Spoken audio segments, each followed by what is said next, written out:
Les sanctions, mesdames et messieurs de la CEDEAO, quand vous les regardez, elles ressemblent en quelque sorte à ce que font souvent les terroristes.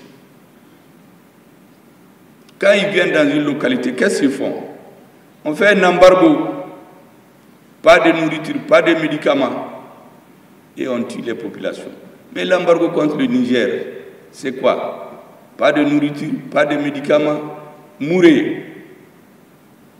Pour avoir quoi? Une révolte contre le pouvoir établi. C'est les mêmes méthodes. Chez nous, on a un coin ici dans le secteur de l'Union, ils encerclent les lieux, ils informent la population, ils les amènent à se révolter contre l'autorité établie. C'est exactement ce que la CEDEAO fait. Mais ce qui est à rappeler aux citoyens de l'AES, c'est que nulle part, notre ministre des Affaires étrangères l'a rappelé plusieurs fois, nulle part dans les têtes de la CEDEAO, les sanctions ne sont inscrites. Donc c'est le fait du prince. J'ai le pouvoir, je fais ce que je veux. Mais faites ça chez vous, mais pas dans un autre pays. Ensuite, le Mali a dit dès le début de la transition, et nous allons continuer à le rappeler, l'ONU a adopté depuis dans les années 80 la Convention sur les pays sans littoral. Il est interdit de faire un embargo contre ces pays. Le Mali l'a ratifié en 1987. Donc on viole les lois prétendument pour installer un régime démocratique. Heureusement qu'arrivé à l'ONU, ce texte a été jeté dans les poubelles. Et il ne reste que la CEDEAO et quelques-uns pour continuer à chanter une chanson qui n'était entendue par personne, sauf celui qui l'annonce. La Banque centrale, la même chose. Dans ses écritures, il est interdit d'agir sur les finances d'un autre pays.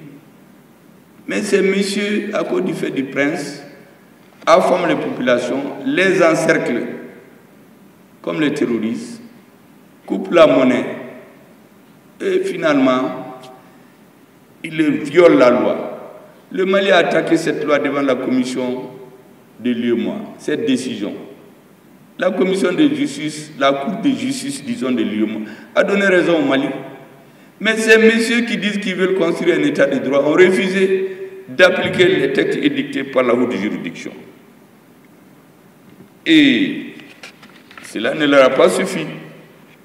Ils ont continué toujours à mettre la pression quand le destin de nos trois pays s'est joué le 31 juillet 2023 avec la déclaration commune du Mali et du Burkina en soutien au Niger. Et le 16 septembre 2023, avec la signature de l'AES, nos trois pays, nos trois peuples, nos trois dirigeants, nos trois gouvernements viennent d'écrire en lettres d'or une nouvelle page de l'histoire de l'Afrique. Dès les indépendances, on ne parle que d'unité africaine.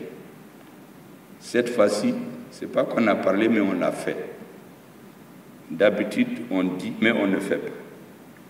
Mais cette fois-ci, on a non seulement dit, mais on l'a fait. Je fais une petite parenthèse, j'ai regardé avec beaucoup d'attention et d'intérêt comment le président du Niger, le 13, je ne fais pas de commentaires, mais je constate seulement que dès le 25, la Côte d'Ivoire a dit qu'il peut rentrer. Quelqu'un qui était en exil depuis près de 5 ans. Dès que le Burkina a reçu le 24, le 25, sur toutes les radios, on dit, voyez, le monsieur il peut rentrer en Côte d'Ivoire. Mais pourquoi on a attendu tout ce temps? Moi, je me suis posé des questions. L'histoire nous donnera les réponses. Chaque fois qu'il y a une volonté de réunir les Africains, c'est toujours une bonne chose. Mesdames et messieurs, je voudrais dire au ministre des Finances de l'AES, à vos experts, à nos trois présidents, à nos gouvernements, que vous êtes en train d'écrire l'histoire. Dans plusieurs années, peut-être dans 100 ans, dans 200, dans 300 ans. La même façon dont on est en train de nous vanter des anciens empereurs, des grands hommes qui ont marqué l'histoire, les peuples africains, l'histoire africaine vous sera reconnaissante. Parce que je suis sûr que cette alliance, elle fera des vocations. Elle va marcher. Quand elle va marcher, d'autres Africains vont se réunir ou vont s'ajouter. Parce que c'est ce que veulent les peuples en réalité. Depuis des années. Depuis des années, la mission de l'AES aujourd'hui est une mission historique. Et je dois rappeler que nous ne devons pas rater le virage.